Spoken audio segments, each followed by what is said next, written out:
Centar E8 i Unija srednjoškolaca Srbije vam predstavljaju Centriranje.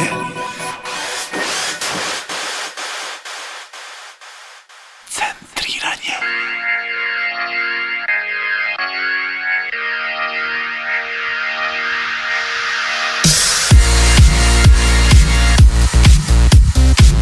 Ćao, ja sam Jelena, ovo je još jedno centriranje, a danas vas kroz emisiju vodim sa kolegom Vladom, pošto nam je Đorđe na odmoru. Ćao i od mene, danas ćemo govoriti o Evropskom volonterskom servisu EVS-u, koji je deo programa Mladi u akciji. Ono što je važno reći za EVS da ti on omogućava da stekneš nova znanja, da upoznaš jednu tebi stranu zemlju, ali i samog sebe. Ali postoje i određeni uslovi koje trebaš ispuniti. O tim uslovima će nam govoriti sledeća gošća Aleksandra Malđiski iz Centra E8, koja je jedna od organizacija koja je akreditovana u Srbiji za slanje EVS volontera. Centriranje.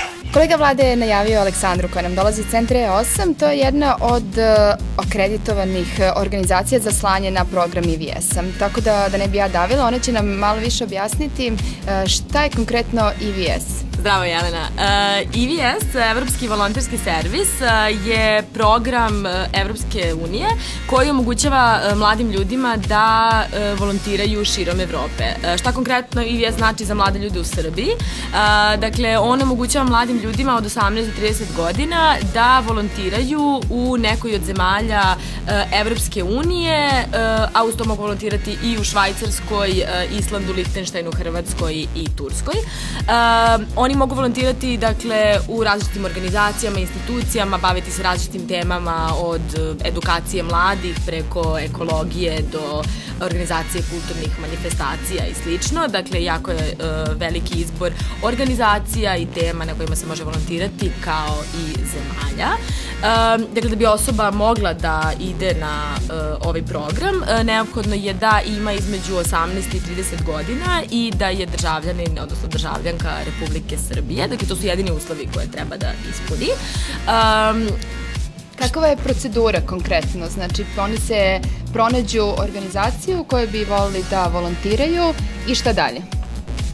Tako je. Dakle, prvo potrebno da nađu organizaciju koji žele da volontiraju.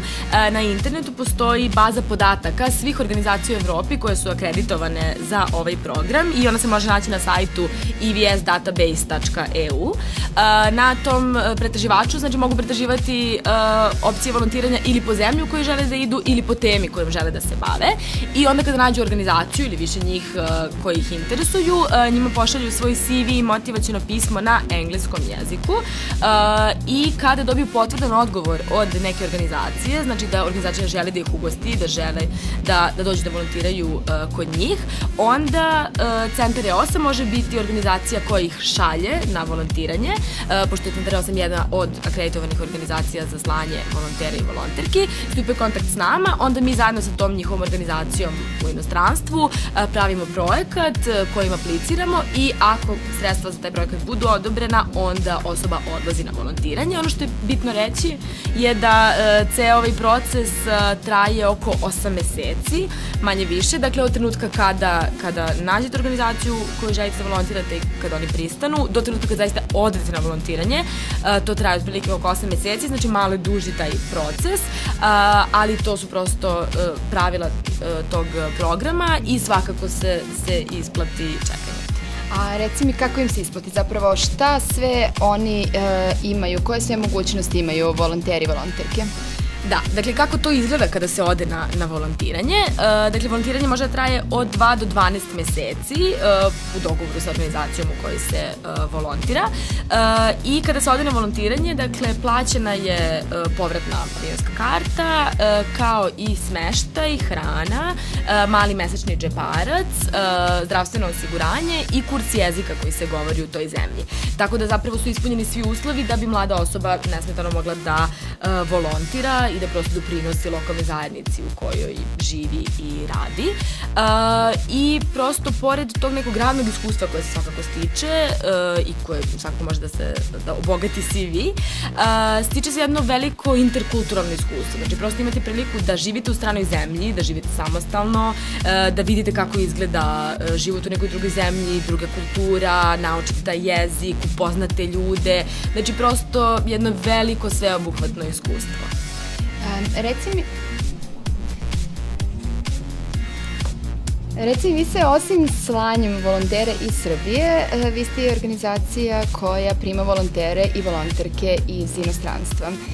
Koji je neki glavni kriterijum koji imate kada birate ko će doći kod vas? Tako je, dakle, mi isto tako smo organizacija koja prima volontere i volonterke i što se nas tiče, negde glavni kriterijumi su pre svega njihova motivisanost da dođu baš u našu organizaciju i baš u našu zemlju i možda neko njihovo iskustvo vezano za teme kojima se mi bavimo, dakle možda pre svega neko neformalno iskustvo koje su stekli kroz svoj rad u drugim organizacijama ili neku neformalnu edukaciju pre nego formalnu edukaciju. Dakle, nije neophodno da imaju bilo kakvo formalno obrazovanje u tim oblastima, već više, dakle, motivisanosti i iskustvo koje su stekli kroz svoje volontiranje, kroz svoj neki rad do tada. A reci mi, šta vi kao organizacija, koje vi uslove morate ispunjavati kako biste bili u tom IVS sistemu? Dakle, potrebno je da bi organizacija mogla da bilo šalje, bilo prima volonteri i volonterke, neophodno da se akredituje za IVS i taj proces izgleda tako što se zapravo mora da se ispune uslovi koje Evropska komisija kao nosilac ovog programa postavlja, znači popunjava se neki online formular i tako da je sad, da ne davimo tome, ali sve informacije postoje na internetu za organizacije koje su zainteresovane za to, nije previše komplikovana procedura, tako da svakako ako ima zainteresovanih organizacija, pre svega možda omladinskih organizacija širom Srbije koje bi želele da šalju ljudi ili možda pre čak da primaju volonteri i volonterke iz inostranstva, to mogu lako uraditi i akreditovati se. Da li to onda znači da ukoliko mladi odu na taj sajt, pronađu određenu organizaciju koja je akreditovana, da su 100% sigurni? Tako je. Dakle, na tom sajtu ivsdatabase.eu to je zvaničan sajt, zvanična baza podataka svih akreditovanih organizacija. Dakle, to su organizacije koje su sigurno akreditovane i prosto Evropska komisija mora i da odobri projekat i finansijska sredstva za njihovo volontiranje, tako da to je sve jako dobro organizovano. Ok, čuli smo neke zapravo najosnovnije i najbitnije informacije o ovom sistemu. Ono što mene sad zanima, naši naredni gosti su Claude i Miguel koji su volonteri u centru E8. Reci nam koji je bio kriterijum kad ste birali njih, zapravo zašto ste baš njih dvojicu izabrali? Pa kriterijum je bio sličan oni kao što sam rekla malo pre, dakle oni su konkretno obojica bili jako motivisani i zainteresovani da dođu u Srbiju i da dođu u našu organizaciju, zapravo oni su samo nama i prijavili. Claude, na primer, je imao iskustva u već bavljanju nekim pitanjima rodne ravnopravnosti, rada na polju prava LGBT zajednice i radi u Mladim zelenima u Luksemburgu, tako da je to bilo značajno za naš rad na polju rodne ravnopravnosti. Miguel je s druge strane imao iskustva u radu u svojoj lokalnoj organizaciji u Portugaliji, ima znači već volonterskog iskustva i učestvuje u međunarodnim treninzima i razmenama, što mu je svakako značilo i za volontiranje u našoj organizaciji, ali pre svega ta njihova motivacija i želja da dođu baš u centar E8 i baš u Srbiju. I da li ste zadovoljni svojim izborom? Da, jako smo zadovoljni. Oni su pre svega dali jako puno doprinosa našoj organizaciji, našem radu i razvoju, tako da smo svakako i mi naučili dosta od njih, a verujemo da su oni naučili dosta toga ovde, ali takođe ono što je značajno, oni su dali prosto jednu interkulturalnu dimenziju našoj organizaciji. Dakle, mi smo organizacija koja rade na nacionalnom nivou u Srbiji, a oni su prosto doneli tu neku svoju perspektivu, naučili smo neke stvari od njih, kako recimo funkcionišu u njihovim zemljama. S druge strane, korisnici i korisnice naših programa i naši volonteri i volonterke su imali prilike da ih upoznaju, da rade sa njima, da se druže sa njima i to je nekako sve ukupno jedno veliko bogatstvo. Hvala puno, Aleksandra. Čuli ste, eto, šta je IVS, a sada onako iz prve ruke kako su to doživeli volonteri koji su iz inostranstva došli ovde kod nas da volontiraju, a onda u nastavku emisije i neko koji je iz Srbije otišao u inostranstvo, tako da slušajte nas. Centriranje. Sa nama su sada u studiju Claude i Miguel. Već sam rekla da su oni došli iz Luksemburga i Portugala i volontiraju ovde u Srbiji preko IVS-a u centru E8. Za početak, prvo hvala momci što ste došli i recite mi zašto ste izabrali baš Srbiju? First thing to say is that this is the first question that everybody asks us since we arrived here. To je uvijek prvo pitanje koje nam svi postavljaju. Svaki put kada kažemo da smo došli u Srbiju da živimo i volontiramo, svi nas pitaju zašto baš Srbiju. I came to Serbia because we have a lot of people from the Balkans living in my country. Došao sam u Srbiju zato što u mojoj zemlji živi puno ljudi sa Balkana. Imam dosta prijatelja i prijateljica odavde, pa sam došao da otkrijem njihovu kulturu, njihov jezik i slično. Koja je bila vaša prva impresija kada ste stigli? Vaš prvi dan u Srbiji, prvi dan u kancelariji? My first impression of Serbia was I was really lost because for some parts I couldn't even read the signs. I didn't know what this means. I didn't understand anything people asked me. Moj prvi utisak o Srbiji je da sam se osjećao izgubljeno jer nisam mogao da pročitam ulične natpise. Nisam razumeo ništa što me ljudi pitaju, nisam mogao da se snađem u prevozu. Što se tiče moje organizacije, Centar E8, bio sam impresioniran načinom na koji funkcioniše. Puno ljudi radi tamo, svako ima svoj zadatak, svako ima puno ideja. I posle nekog vremena se navikneš na posao, na ljude, na Beograd i počneš da imaš svoje rutine. Tako da je posle nekog vremena sve postalo okej. Well, at the beginning, when I arrived it was very hot, it was in September. Na početku kada sam stigao bio sam iznenađen što je tako toplo u septembru. Prvo me je iznenadila veličina grada i otvorenost ljudi da nam pomognu. Što se tiče Centra E8, oni su super organizovani, što sam shvatio još iz prepiske sa njima pre dolaska ovde. Na početku je bilo komplikovano navići se na sve ovo, ali kada smo se navikli, što je u stvari bilo jako brzo, počeli smo da se osjećamo jako dobro ovde. Koje su vaše zaduženja u centru? Well, when I started in Centar E8, I was in the Healthy Lifestyles program. Na početku sam radio na programu Neću drogu. Išli smo u srednje škole u Beogradu i organizovali treninge sa učenicima i učenicima, što mi je omogućilo da budem u direktnom kontaktu sa mladim ljudima ovde i da saznam kako oni žive i da uporedim svoj način života sa njihovim. Pored toga, radim na programu Participacija i između ostalog dajem informacije mladim ljudima ovde o tome kako i oni mogu da imaju ovo volontersko iskustvo i da učestvuju na ovom programu volontiranja u okviru kojeg sam ja ovde. Well, at the beginning I was on gender equality team because I have background in gender equality and LGBTQ issues. Na početku sam radio na programu rodne ravnopravnosti jer sam već imao iskustva na polju rodne ravnopravnosti i LGBT pitanjima. Ovo mi je bilo jako zanimljivo jer sam do sada radio samo sa ženama, a Centar E8 radi sa mladićima na pitanjima rodne ravnopravnosti, što je potpuno drugačiji i zanimljiviji pristup. Učestvovao sam u organizaciji konferencija, pisanju projekata, dosta kancelarijskog posla, ali meni se to sviđa. Da li ste naučili nešto korisno radeći ovde i šta konkretno? Well, that is a very wide question because it's very hard for us that we are still living this experience to say to you what are the things that we learn, like specifically. Teško nam je da kažemo šta smo to naučili ovde, posebno dok još uvek traje ovo naše iskustvo. A i ono što smo naučili je više u domenu životnih stilova, novih pogleda na stvari, našeg ponašanja. Ovo celo iskustvo najpre vezano za dolazak u novu zemlju, drugu kulturu, saučavanje sa svojim stereotipima i predrasudama. Naučili smo kako da se borimo protiv toga. Ovo iskustvo nam je i omogućilo da naučimo da živimo u zemlji u kojoj ne znamo nikoga, nemamo prijatelje, prijateljice, porodicu da nas podržava, sve je drugačije. Jezik, ljudi, navike, imena ulica, ćirilica koja je bila poseban šok. Za nas je čudno bilo i što ovde ima granica, što nam treba pasoš, što moramo da koristimo dinari umesto evra, tako da se u stvari sva ta mala iskustva na kraju spajaju u jedno veliko iskustvo, a to je volontiranje ovde u trajanju od 12 meseci. Na kraju moram reći da je glavno što smo dobili iz ovog iskustva u stvari lični razvoj, jer je na početku bilo jako izazovno. Na početku smo morali da se naviknemo na sve, a onda smo počeli da se razvijamo. I to je dug proces, ali jako značajan. I would say there are two levels of things we learned. One is personal, like Miguel said, like coming to a new country, you don't understand the language. You have to learn the language, the basics, where do I go from A to B, how to adapt. Mislim da se stvari koje smo naučili mogu podeliti na dva nivoa. Jedan je lični, kao što je Miguel već rekao, dolazak u novu zemlju u kojoj moraš da naučiš novi jezik i da se adaptiraš sredini. Ja kada sam došao ovde, do tada nisam živao u ovako velikom gradu. Nisam znao srpski, a moje komši i komšinice ne znaju engleski. Pa smo morali da se snalazimo da bismo komunicirali, ali već kada naučiš osnove jezika, okej je. S druge strane je profesionalni nivo.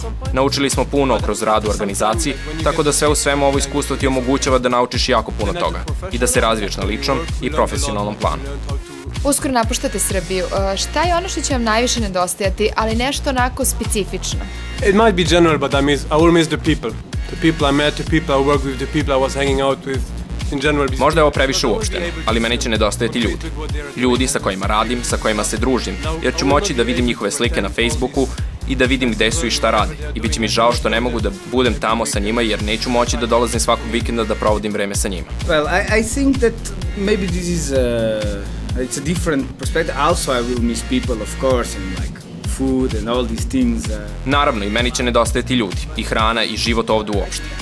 Ali će mi nedostajati rad u nevladinom sektoru, jer je način rada drugačiji od drugih poslova gde imamo šefa, radimo od 9 do 5 i nemamo jasan cilj ili radimo samo za nečiji profit. A u nevladinom sektoru radimo pre svega sa vrednostima, idejama i radimo na razvoju i napretku.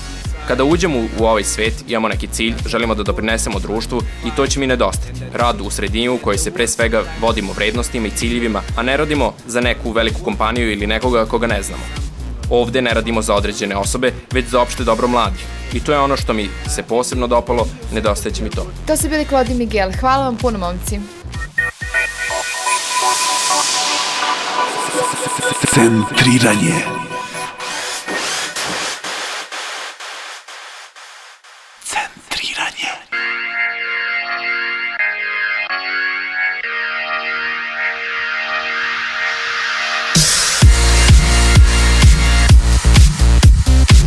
To su bili Claude i Miguel iz Luksemburga i Portugala koji su nam ispričali svoja volonterska iskustva u Srbiji. Pitali smo mlade kada bi oni imali priliku da volontiraju u Evropi, koju bi zemlju odabrali. Centriranje. Znate li šta je Evropski volonterski servis? Nažalost ne. A u kojoj evropskoj zemlji bi voljela da volontiraš? U Španiji, naravno. Znaš li šta je Evropski volonterski servis? Pa znam otprilike šta je volonterski servis, da se radi za volontiranje, rad bez neke zarade. A reci mi u kojoj evropskoj zemlji bi voljela da volontiraš? Pa jedino u Grčkoj. To je to. Reci mi da li znaš šta je Evropski volonterski servis? Čula sam. Išla bi na onaj kamp za jogu.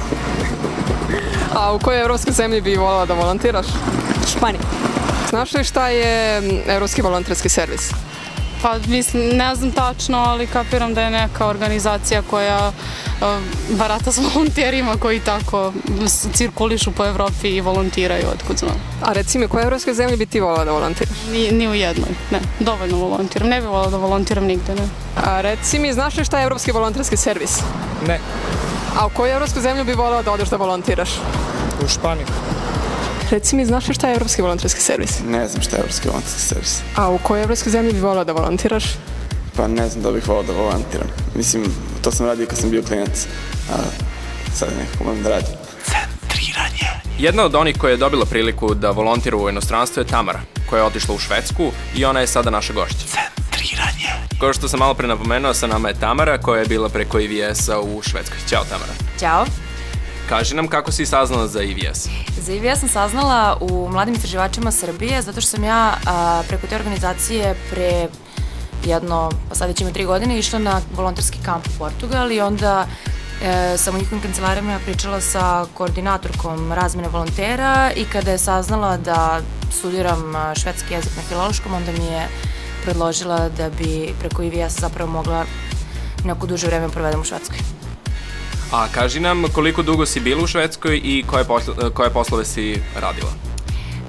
Bila sam 12 meseci, znači to je maksimum koji može da se provede u jednoj zemlji preko IVS-a, a radila sam za jednu fondaciju koja se zove Skandinavski institut, koja takođe koja se bavi različitim programima razmene mladih. Pre svega to je, oni šalju mlade Šveđane najviše za Ameriku, to je onaj au pair program, kao babysitterke. Zatim Camp America šalju Šveđane kao kamp lidere u dečije kampove, letnje dečije kampove u Americi i imaju volonterske programe u Indiji, Ekvadoru i Nepalu. Kaži nam, Tamara, da li si isplatila i šta si najviše naučila tamo? Naravno da se isplatilo. Naučila sam pre svega, pošto sam ja tamo otišla direktno posle studija, to je za mene bilo prvo pravo radno iskustvo, pošto sam radila svaki dan po 6 sati, a pre toga sam radila samo one studentske poslove kao što većina studenta ovde radi, tipa promocije i slično. Tako da sam dobila neke radne navike, videla sam kako to izgleda i videla sam kako izgleda neka radna hijerarhija u kancelariji. Pošto znamo da si sad zaposlena, kaži nam koliko se razlikuju radni uslovi u Švedskoj i ovde? Pa ja imam tu sreću da ja ovde u Beogradu radim za jednu švedsku firmu koja zapravo prati njihov način poslovanja, tako da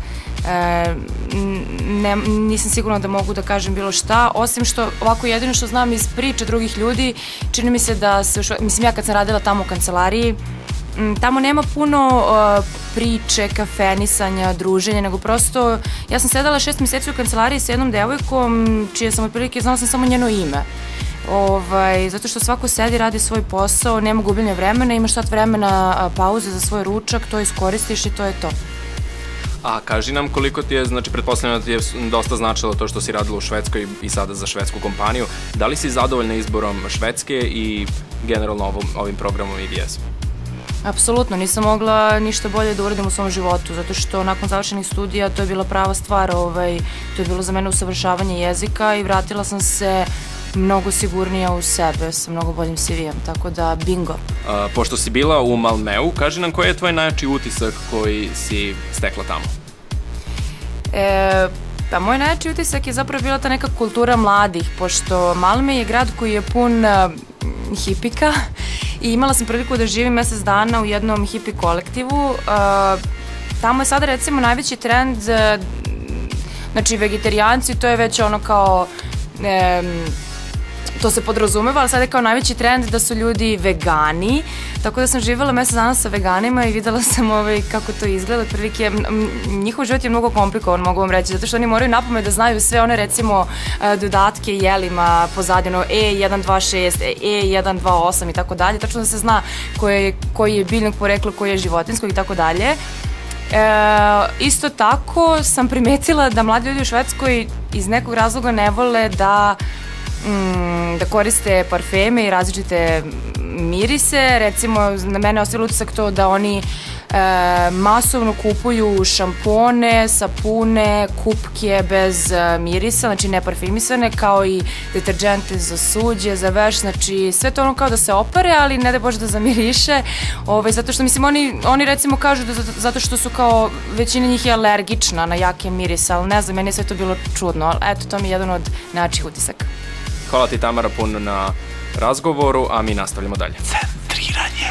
To je bila Tamara koja nam je prenela svoje iskustvo iz Švedske, a mi smo vam ostali dužni jednu informaciju za kraj današnje priče o EVS-u, a to je da je Kancelarija za mlade grada Beograda pomogla EVS na taj način što je omogućila da postoji infopult EVS-a u Inforumu, gde svakog utorka od 16 do 17 časova možete doći i iz prve ruke od volontera iz inostranstva koji su ovde, možete saznati sve što vas zanima o ovoj organizaciji, kao i to kakva su njihova iskustva, naravno.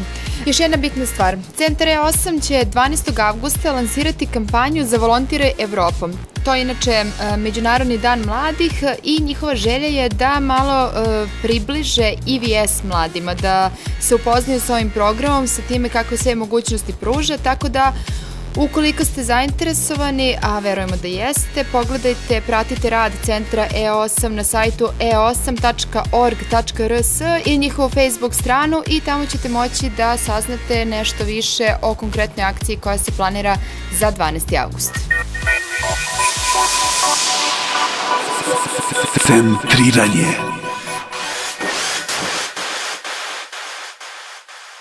Centriranje.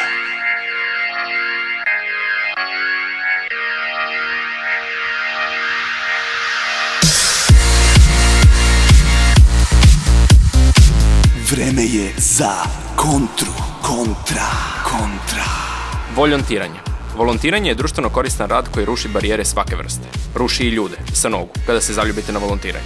Jednom prilikom smo na međunarodnom volonterskom kampu pomagali drugaru da priđe devojci. Rekli smo mu da je iz Londona i da kod nje ne prolaze American English, već samo British English. Problem je što je drugar znao samo Tarzan English. I još ako se doda da ga je drmala trema, Hi, I'm Ivan, how do you name? How do you? Ej majku mu, kako se kaže? Kaže se what is your name? Ja sam Mila, drago mi je. Naravno mi smo znali da je naša, ali malo šale nikada nije na odmet, zar ne? Tim lider nam je isto davao savjet, jednom je majka zvala ćerku. Mama, baš je fino, malo je naporno pri obavezama, ali u društvu je mnogo lakše, a i tim lider je ljubazan. Bivajući u blizini, našao se prozvanim, tim te lider dobaci. Imate divnu ćerkicu, vrednu, sve sluša. Jao, mi svi u glas, kakav si ti poltron. Deco, godine iskustva. No najbolje beše kada smo Dejva iz Norviča sa istoka Engleske učinili popularnim kod devojaka. Objasnivši mu istorijat narodne pesme koje je citirao, prihvatio je inicijativu i pravac kod devojaka da se hvali sa I have been taught Serbian. What? Punchline sa onim engleskim R i Dejvovim ponosnim osmehom je bio pun pogodak. Ja sam mala slatka. Jao Mukico, moja, dođi da te poljubim. Volontiranje tako postaje volontiranje, odnosno volunteering, lovetering. Zaista ruši barijere kao ona od Sevdah Baby-a, 3 poljubca. Kontra. Na početku emisije smo rekli da je kolega Đorđe na odmoru, što ne znači da nije ništa uradio. On je za ovu emisiju pripremio informacije iz kulture, pa poslušajmo šta ima za nas. Centriranje. Pozdrav svima od mene, ovoga puta u ulozi radio reportera, nalazim se u mom rodnom gradu Velikoj Plani i iz njega vam šaljem neke zanimljive informacije. Što se tiče novih zanimljivih kulturnih dešavanja van Velike Plane, tu su Šabački letnji festival pre svega koji ove godine doživljava svoje 10. jubilarno izdanje. Trajaće od 7. do 12. avgusta na Tvrđavi u Šapcu. Ono što je zanimljivo jeste da su svoje učešće potvrdili Hladno pivo i Van Goga. Pored glavnog muzičkog programa, organizatori su pripremili i propratni sadržaj. Ulaz je i ove godine besplatan, a više informacija možete da nađete na njihovom sajtu šabačkiletnjifestival.com. Takođe, bliži nam se i Zaječarska gitarijada od 9. do 12. avgusta. Kao što je poznato, ovo je 46. po redu izdanje Zaječarske gitarijade na ukupno 2 festivalske bine. Od skora su poznata neka od imena koje će nastupiti na rock stage, kao i 12 sastava koje je stručni žiri od ukupno 176 prijavljenih izabrao, a spisak predvode Iceburn, Hladno pivo i grupa Let 3, dok se uskoro očekuje da se sazna još jedno ime domaće rock scene koje će nastupiti. Žiri koji je odabrao neafirmisane bendove koji će učestvovati takođe u drugom delu Zaječarske gitarijade činili su Branimir Lokner, Dragiša Radulović i Đorđe David. Takođe nam se bliži i filmski kamp Požega od 7. do 25. avgusta u organizaciji nezavisnog filmskog centra Film Art. To je međunarodni studentski filmski kamp Interakcija 2012. tokom koga će 20 studenta produkcije, režije, kamere, dizajna, zvuka i montaže iz čitavog sveta podeljeni u 4 ekipe snimiti 4 dokumentarna filma na temu dolasci i odlasci, a istovremeno sa drugom fazom realizacije kampa od 15. do 24. avgusta bit će održan i međunarodni masterclass dokumentarnog filma Interdog 2012 u okviru koga će biti realizovane radionice koje će voditi afirmisani profesori i veliki reditelji dokumentarnog filma Želimir Žilnik i Dragan Elčić. Centriranje. To je bilo sve za ovu nedelju o Evropskom volonterskom servisu. U sledećoj emisiji obrađujemo temu humanost. Bavit ćemo se time da li smo humani, koliko smo uopšte humani, kakve su sve ove humanitarne organizacije, zapravo koliko verujemo u njih, da li taj novac odlazi u prave ruke i sličnim stvarima, tako da budite uz nas i sledeće nedelje i ukoliko imate bilo kakav predlog, sugestiju, pišite nam na centriranje@gmail.com ili nas pratite preko Facebooka Centriranje i Twitter naloga Centriranje. Kreiranje emisije omogućila je Američka agencija za međunarodni razvoj USAID kroz program inicijativa javnog zagovaranja građanskog društva kojim rukovodi Institut za održive zajednice ISC. Stavovi izneti u emisiji predstavljaju stavove autora i nužno izražavaju stavove ISC, USAID-a i vlade Sjedinjenih Američkih Država. Centriranje.